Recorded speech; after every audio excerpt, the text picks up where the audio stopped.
자, 바로 그럼 트럼프가 살 종목 바로 한번 들어가 보도록 하겠습니다. 자, 저희 트럼프가 살 종목에서는요, 트럼프 대통령이 어떤 종목을 사거나 투자를 한다는 얘기가 아니라 트럼프 대통령의 이슈와 코멘트들을 토대로 어떤 투자 아이디어를 끄집어낼 수 있느냐, 그 다음에 주요 인사들의 주요 발언들을 통해서 어떤 투자 아이디어를 얻을 수 있느냐에 대한 그런 부분을 이제 방송으로 저희가 얘기를 해드리고 있는 건데요. 자, 지난주 한번 보겠습니다. 지난주 미국하고 중국하고 거의 18개월 만이에요. 이거 작년 4월에 미중 무역 전쟁 시작했으니까 18개월 만에 처음으로 이제 한 발 앞으로 갔어요. 한 발 앞으로 갔는데 뭐 아직 사인은 안 했습니다만은 지금 지난주에 전체 분위기 상당히 좋았습니다. 어제 이제 퀴즈 정답이기도 했던 뭐 JP 모건이 금융주 실적 잘 나오기도 해서 뭐 좋은 상태이긴 한데요. 자, 이제 트럼프 대통령이 어떤 트윗과 어떤 인터뷰로 시장을 움직였는지 한번 보도록 하겠습니다. 자, 일단 먼저 트윗을 보면요. 여전히 이제 페이크 뉴스와 엄청나게 싸우고 있습니다. 엄청나게 싸우고 있는데 뭐 페이크 뉴스 나오면 트윗으로만 맨날 싸우는 것 같아요. 그 다음에 새롭게 떠오른 이슈죠. 바로 쿠르드 자치정부에 대한 터키의 공격에 대해서 좀 이 부분에 대해서 이제 트윗에 뭐라 그러냐면 니들끼리 좀 알아서 해 좀. 이 부분 우리가 너희는 엔들리스 워야. 그러니까 한번 이거 도저히 끝나지 않은 전쟁인데 우리가 우리가 관여할 필요가 없다. 뭐 이런 식으로 좀 얘기를 했었고요. 그 다음 이제 좀 보시면은 10일부터 이제 미중 무역 전쟁 미중 무역 협상 실무회담 분위기가 좋아지면서 관련 트윗이 많아졌는데요. 백악관에 뭐 류호 부총리를 초대하겠다. 뭐 이러면서 이런 합의를 통해서 중국이 이제 미국의 농산물을 대규모로 구매했다라는 부분을 주로 이제 자랑으로, 왜냐면 이제 재선해야 되니까 그쪽에 표 좀 얻기 위해서.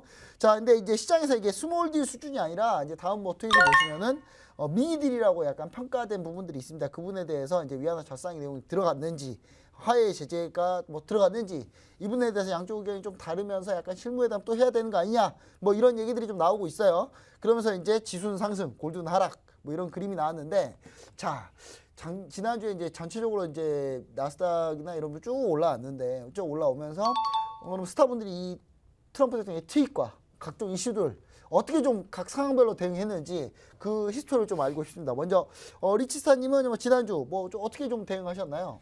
일단은 지난주에 이제 국선장에서는 뭐 목요일장 같은 경우는 매도로 대응해서 수익을 좀 내고, 그리고 목요일 매도로. 네, 목요일날장 같은 경우는 사실 그때였어요. 그 약간 협상이 결렬나는 거 아니냐, 네, 류호 부총리 짐 싸는 거 아니냐, 막 이런 얘기 나왔을 때거든요. 예. 그러다 보니까 일단은 제가 이제 지수가 지난주 목요일, 금요일 이때는 그렇게 막 좋은 모양새는 아니었어요. 그러다 보니까 개 떠버려서 그래. 네.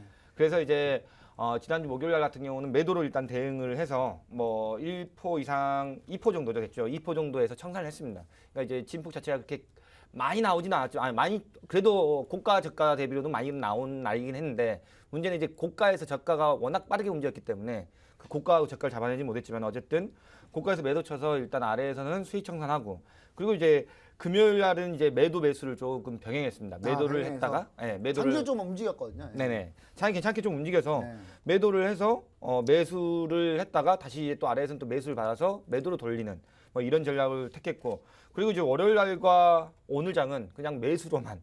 매수로만. 예. 어제는 제가 이제 병원 때문에 방송을 못했고, 이제 어디 아프시가? 네, 감기가 좀 심해서 감기가, 네, 예. 지금 다 나았습니다. 네. 다는 아니지만은 어쨌든 간에 이제 월요일과 수요일 이번 주는 그냥 매수로만 대응했어야 하는 장이 많았죠. 네. 그러다 보니까 매수로만 눌림시 매수로만 대응해서 이번 주, 그리고 지난주도 마찬가지, 지난주 목요일부터 이번 주까지는 한 번도 하루도 100 이하의 수익은 없었던 것 같아요. 약간 왜냐하면 갭으로 2번 띄우고 왔다 갔다밖에 안 했기 때문에. 네, 맞습니다. 이번 주는. 네. 100 이상씩은 꼬박꼬박 냈는데, 네, 그렇다고 아주 큰 수익을 내지는 않았고 그냥 평균적인 수익을 내고 그냥 마감했던 것 같습니다. 네, 알겠습니다.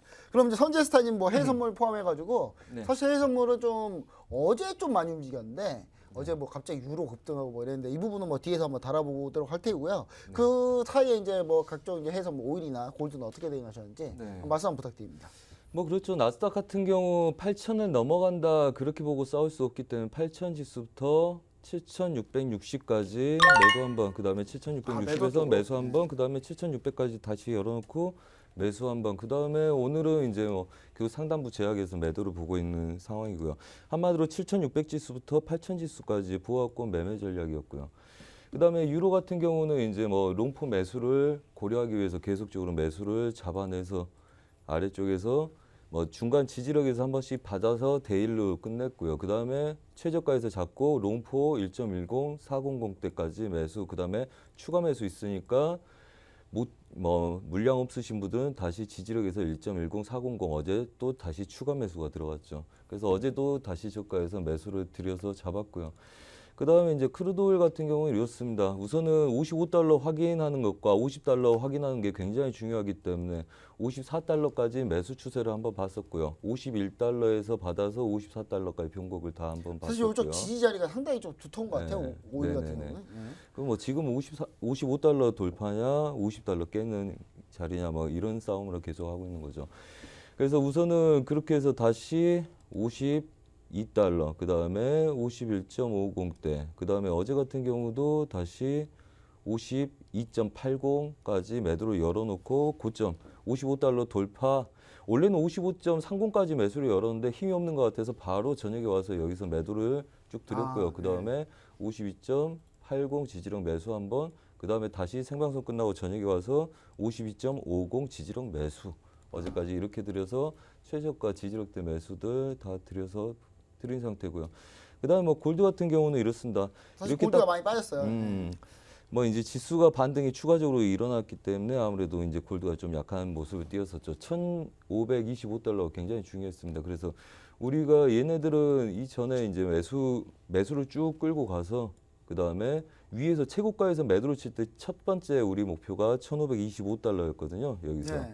그래서 거기서 추가 매도하고 뭐 이렇게 갖고 놀았기 때문에 이번 달에도 똑같이 저가 매수에 쭉 끌고 가서 1,525달러 제약, 그 다음에 혼조세, 그 다음에 어제 이 구간에서 좀 지지가 되길 바랬었는데 좀 많이 약해져서 어제 저가에서 지지력 매수를 한번 받았었습니다. 근데 실제적으로 제가 보는 것보다 약간 1,482달러 지지력을 봤는데 얘네들이 0.8까지 한 열대 개가 더 내려온 바람에 뭐 새벽이기도 하고 그래서 좀 기분이 안 좋긴 했으나 다시 목표치 얘네들 1,486.5달러까지 드림으로써 어제 새벽에 걔네들 마감을 하고 끝낸 상태고요. 지금 오늘 같은 경우는 아직 이따 이야기를 하겠죠. 아니요, 골드 같은 경우는 근데 골드 같은 경우는 네. 여기 깨지면은 네네. 좀 더 확 밀릴까요? 제가 봤을 때는 그렇죠. 아무래도 네. 지금 거의 삼각수렴 형태를 깨는 띠고 있기 분위기인데, 때문에 근데 그거는 아무래도 지수가 같이 지수 강하게 상승하지 않으면 아무래도 믿고 추종하기는 좀 그렇죠. 좀 그렇다. 아무래도. 알겠습니다. 그럼 골드 최근에 이제 뭐 합쳐서 얘기 드리자면은 국내 증시 이제 매수 대응 좀 많이 했었던 것 같고 그 다음에 해외 증시는 이제 안전자산인 골드는 빠졌으니까 이제 좀 매도 쪽 보셨고 지수는 좀 상승 이렇게 해서 양쪽으로 한번 트레이딩 하셨던 걸로 좀 보여집니다. 자, 그러면 이제 뭐 전체적으로 한 좀 이슈 코멘트 트윗 위주로 좀 보자면요. 자, 이제 서로 약간 요구 조건, 그러니까 미중 무역 협상이 잘 되는 것 같았어요. 잘 되는 것 같았고 한 발 나가서 뭔가 된 것 같은데 지금 약간 속으로 요구 조건이 약간 좀 이상해졌어요. 또 다시 이게 오늘 이슈인데 중국이 이제 미국의 농산물 중국이 대량 구매하겠다 이렇게 얘기를 하니까 중국 내부에서 좀 얘기가 많았나 봐요. 그래서 그럼 우리가 미국 농산물 많이 사니까 관세 더 깎아줘 뭐 이렇게 나왔어요. 그랬더니 이제 미국이 갑자기 얘기하던 거하고 다르잖아 이렇게 나온 상태고요. 그다음에 또 미 하원은 또 홍콩 시위 지지 법안을 만장일치로 통과시켰습니다. 이거 그게 이제 내관이 될 것 같아요. 예, 이게 왜냐하면 어떻게 보면 내정 간섭하는 것 마찬가지로 보일 수도 있거든요. 그러면서 이제 저는 이제 홍콩 시위를 지지합니다만 저는 예, 개인적으로 지지합니다만은 일단은 뭐 이 부분을 중국이 봤을 때 내정 간섭이다 이렇게 생각할 수 있으니 그런데 물론 이제 항생지수는 오늘 별로 반응은 안 했어요. 제가 이 얘기 나오면 항생지수 좀 밀릴 줄 알았는데 이번에 이제 갑자기 합의를 뒤집혀서 다시 골드 급등 지수 급락 이런 가능성 좀 없을까요? 이렇게 뭐 차트적으로 나왔을 때 뭐 이런 부분 나오지 않는지 한번 먼저 리치스탄이 한번 어떻게 보고 계시나요? 자, 일단 저는 이전에도 그리고 이 이전에도 계속 말씀드렸었는데 미중 무역 협상이 가이드라인이 나와야 되는데 일단 어느 정도 약간의 가이드라인이 나왔어요. 근데 네. 문제는 이게 스몰 딜로 가이드라인이 나와서 제가 봤을 때 이거 스몰 딜도 아니고 약간 미니 딜 예, 미니 딜이라고 해도 되고 스몰 딜, 미니 딜 뭐 어떤 거나 똑같은 건데 뭐 둘이 똑같은 건데 이제 문제는 좀 시장의 기대치에 좀 부합하지 않는 그런 그리고 이제 아직 완전하게 사인한 것도 아니고 완전하게 다 나온 것도 아니에요. 네. 그러다 보니까 또 약간 잠재적인 불안 요소도 있습니다. 왜냐하면 이제 중국의 내정 간섭이다 이런 말들도 좀 있고 그리고 이제 아직 뭔가 좀 꺼림직한 상승인 거죠 아직도. 그래서 이제 약간 꺼림직한 상승. 네, 그래서 이미 이제도 S&P 갑자기 트럼프 대통령이 오늘 밤에 중국 합의 파기해 막 이런 식으로 날리면 그럴 가능성이 있지 않나 뭐 생각도 뭐 있는데. 갑자기 파기하지는 않을 테지만은 네. 이제 중간에 이제 어떤 뭐 시그널이 생기겠죠. 예를 들어서 말했던 말이 서로 다르다. 뭐 이런 내용들이 그런 먼저 게 나오겠죠. 먼저 코멘트가 네, 먼저 코멘트가 나갈 먼저 나오겠죠. 가능성이 있다. 그래서 이제 저 같은 경우는 그렇습니다. 일단은 S&P하고 나스닥 지수 자체가 지금 전고점 근처예요. 그래서 제가 이전에도 말씀드렸지만은 S&P는 3,000에서 3,010 사이 매도, 그리고 나스닥은 그냥 8,000 위에서 매도. 뭐 아. 이렇게만 매도인데 이게 매도 폭을 어느 정도 보고 있나요? 좀 길게 보고 계시나요? 아니면은 약간 좀 단기로 보고 계시나요? 짧게. 못해도 그래도 나스닥 기준으로 나는 200포인트 이상 봐야 되는 거고 200포인트 나스닥도 100포인트 이상 봐야 되는 거죠. 아. 그러다 보니까 뭐 짧게는 아니죠. 아주 짧게는 아니고 적당한 수준에서 일단은 눌림 정도. 네, 눌림목 정도는 봐낼 수 있을 것 같고, 만약에 이제 파동을 보고 이제 시장의 분위기를 본 다음에 익절로 대응한다면은 뭐 크게 먹을 수도 있고, 이전에도 보시면 알겠지만은 나스닥 같은 경우, S&P 같은 경우 3,000을 넘기고 난 다음에 그 아래로 빠진 게 S&P 같은 경우는 3,000 넘기고 난 다음에 2,800까지도 빠지고 그랬거든요. 네. 보시면 알겠지만 여기 보시면은 2,800 아래로도 빠졌거든요. 그러다 보니까 일단은 S&P도 3,000에서 3,010 사이에서는 분명히 조정을 좀 받을 것이고요. 조정을 받을 수밖에 좀 없는 구조인 것 같고, 왜냐하면은 특별한 상승을 끌고 갈 수 있는 게 스몰딜 가지고는 약간 좀 부족하지 않나. 그리고 이제 지금 뭐 항생 홍콩 시위가 조금 잠재되고 좀 줄어들고 이런다면은 괜찮은데 뭐 그것도 아니거든요 지금. 네. 그러다 사실 보니까 뭐 홍콩 시위는 이제 계속 지속되고 있습니다. 뭐 네. 수그러들 기세가 없어요 지금. 아예. 그리고 홍콩 시위가 홍콩 시위만으로만 끝나면 되는데, 문제는 이게 홍콩 시위가 중국하고 미국하고 같이 얽혀 있단 말이에요. 이것 때문에 이제 중국이 기분 나빠서 내정 간섭이다 이러고, 오늘 중국이 좀 약간 되게 근데 항생이 안 밀리더라고. 네. 그거는 이제 그동안 워낙 많이 밀려서 워낙 너무 밀려서. 아래쪽에 있다 보니까 네. 밀릴 게 그렇게 많지 않았나 보죠. 근데 일단은 중국이 이제 오늘 조금 약간 코멘트 자체 날린 게 조금 약간 위협을 하면서 날렸죠. 아. 중국의 코멘트를 날린 게 조금 이 부분에 대해서는 우리 쪽 중국 쪽에 간섭을 하면 안 된다는 식으로 말을 했어요. 미국에. 그러다 보니까 코멘트 자체가 좀 센 걸 보니까 이거는 약간 불안불안하다, 아직은. 좀 불안불안하지 않나. 그래서 일단은 그냥 그래도 제가 누누이 그래도 말씀드렸던 건 계속 S&P는 3,000 위에 올라가면은 일단 매도로 보시고, 만약에 손절 잡는다면 3,060 넘어서면 손절하면 될 거 같고, 그리고 마찬가지로 나스닥도 마찬가지로 8,000에서는 매도를 했다가 8,000 위에서입니다. 8,000 위에서 매도를 했다가 8,070 넘어가면 이제 손절하고, 이런 식으로 하면 대신 먹을 게 손절 잡는 것보다 한 3배 이상 먹을 게 있으니까 네. 이 부분에서는 해보는 게 맞다고 생각됩니다. 물론 이제 바닥에서는, 여기에서는 제가 이전에도 그랬죠. 여기서는 바닥에서는 이 추세선을 지키고 있기 때문에 이 추세선에서는 좀 매수로 대응해야 된다고 말씀을 드렸었는데, 이제 그 추세선 받고 이제 올라온 건 올라왔기 때문에, 그래서 지금 다 올라온 거라 저는 보여요. 어느 정도 다 올라온 거라. 지금 시장의 좋은 호재성 이슈는 이미 이제 시장이 받아들였다. 근데 이제 여기서 더 올라가려면은 뭔가 좀 더 합의를 이끌어낼 수 있는, 좀 더 스몰딜이 아니라 어느 정도 가이드라인이 좀 더 정확하게 나오는 이런 가이드라인이 나온다면 이제 신고가가 갱신이 또 되는 거고, 네. 그렇지 않다면은 계속 또 또다시 전까지는 한번 밀릴 가능성이 있다. 패턴이 반복되지 않을까 이런 생각이 듭니다. 알겠습니다. 그럼 선제스탄이 봤을 때는 요게 만약 합의가 확 뒤집어지면서 지수가 급락할 가능성이나 골드가 사실 올라갈 가능성, 이 부분에 대해서는 좀 어떻게 보고 계시나요? 네, 사실 저도 이제 지수는 올라올 만큼 왔다 보고 있는데 좀 사실 어느 정도 약간 한계치 두려움들은 계속 생깁니다. 사실 뭐 지금도 뭐 매도 배팅을 갖고 있는데, 어제 우리가 7,945 지수 위부터는 매도를 한번 돌려보자. 8,000 지수 맞고 그럼 요걸 약간 싸우는 길게 애들. 보고 계시는가요? 아니면 아니요. 길게 지금 남는다? 같은 상황은 오늘 그래서 사인이 진짜 이렇게 나왔습니다. 수익이 나왔는데 네. 얘네들은 저가 매도로 치는 게 너무 약하다. 아. 얘네들은 출발한 다음에 7,930 지수를 깬 다음에 뭐 7,928 지수죠 정확히. 네. 걔를 깬 다음에 보든지, 아니면 오늘 신규 매도는 7,990 지수 부근. 좀 더 올라오는 거든지. 정확히 뭐 네. 자리를 드리고 왔는데 네. 걔네들 올라오면 신고가에서 눌러라. 그래서 뭐 이제 뭐 질문들을 많이들 하시더라고요. 한마디로 이겁니다. 거의 다 왔다 해서 매도를 쳤는데 어제 새벽에 생각보다 많이 빠지지 않았다. 네. 그래서 얘네들이 익절을 하고 완전히 추세가 빠진 다음에 보든지, 아니면 8,000부터 8,030 지수까지 최대 오버슈팅까지 열고 대응해야 될 것 같으니까 8,000 지수를 맞고 때리는 것부터, 신고가에서 되돌리는 것부터 시작한다, 이렇게 말씀드렸고요. 그다음에 뭐 골드 같은 경우도 그렇습니다. 골드 같은 경우도 지금 이 구간들을 한번 지지가 받아도 되는 구간들인데 채널에서 중심 자리죠. 네. 뭐 전반적으로 롱포 자체는 1,440달러까지 열어 있다고 말씀을 드렸었습니다. 근데 단기적으로 여기서 뭐 바로 빠질 이유가 없기 때문에 얘네들 반등을 노리는데 실제적으로 어제 싸우는 거 봐도 반등도 약하고 그다음에 다시 저가를 해치고 있단 말이죠. 그래서 만약에 이 골드가 지금 바로 저가를 깨고 움직임 패턴들이 나올 수 있다 이러면 지수가 매도 쪽으로 많이 안 빠질 수 있기 때문에 대응을 하시는 게 좋다. 뭐 그 이야기고요. 저번에 이야기랑 똑같습니다. 크루드오일 여러분들 기억들 나시죠? 크루드오일 오일 쇼크 났을 때 여기서 뭐라 그랬습니까? 다 매수였죠. 네. 네, 하지만 매수. 제가 뭐라 했습니까? 얘네들 아니다. 54.50까지 빠질 수 있는 애들이고 얘네들 57.80 빠지면 54.50까지 간다. 그래서 저희는 여기까지 열어놓은 다음에 다시 52달러까지 열고 아, 거기서 중간에서 했거든요. 거기서 그래서 받아. 예, 그날 최저가에서만 계속 돌려서 50개, 100개씩만 먹었단 말이죠.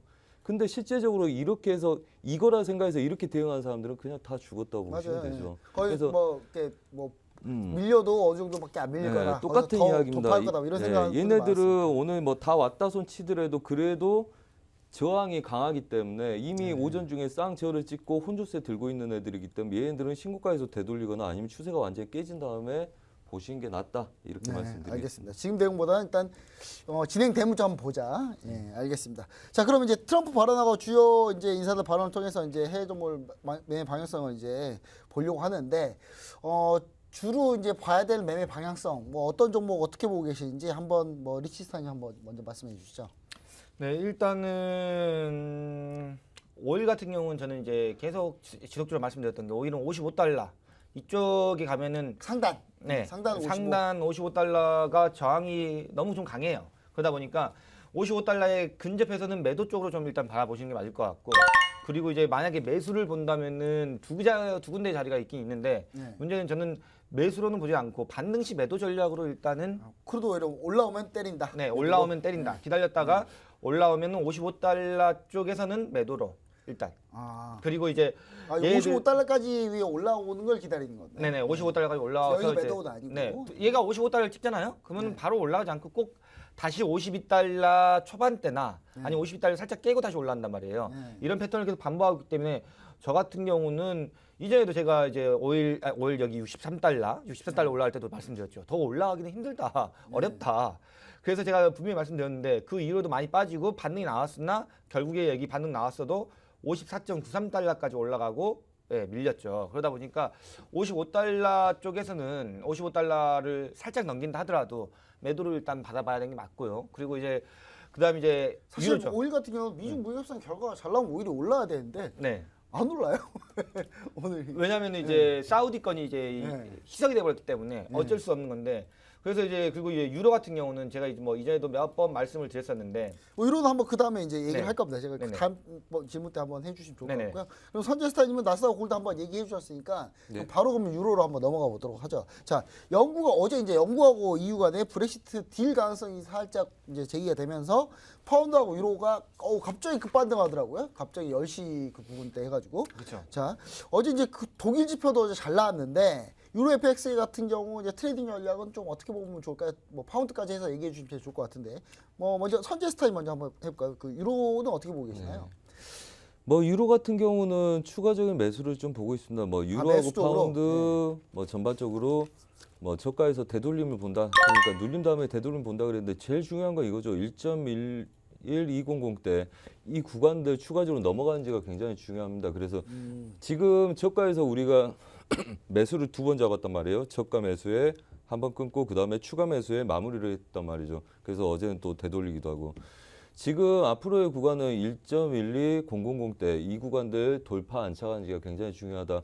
그 다음에 추가적인 그림은 1.13006 때 부분까지를 추가적으로 열 건데 1.13까지. 네, 장기적으로. 장기적으로. 근데 얘네들은 이제 문제는 이겁니다. 파운드는 약간 그림이 좀 다릅니다. 파운드는, 파운드는 지금 약간, 네. 어느 정도 그림들이 다 왔다고 보여요. 실제적으로 왔다고 보이고 그다음에 얘네들은 눌린 구조에 있기 때문에 우선은 아래에 좀 눌림을 좀 대기를 하셔야 되는 구조라고 보시면 되고요. 그다음에 지금 뭐 채널을 유지하고 이렇게 혼조세를 띄고 있죠. 우선 삼방 제약이 걸려 있기 때문에 우선은 되돌림을 좀 열어놓고 대응하시라 이렇게 말씀드리겠고 파운드는 좀 쫓아가는 게 부담스럽다. 그래서 1.12670까지 네. 670 이 구간까지 뭐 오늘 뭐 이미 거의 비슷한 왔네요. 구간들 네. 뭐 되돌리겠네요. 그래서 얘네들까지 되돌림을 기본적으로 준다고 보시면 되고요.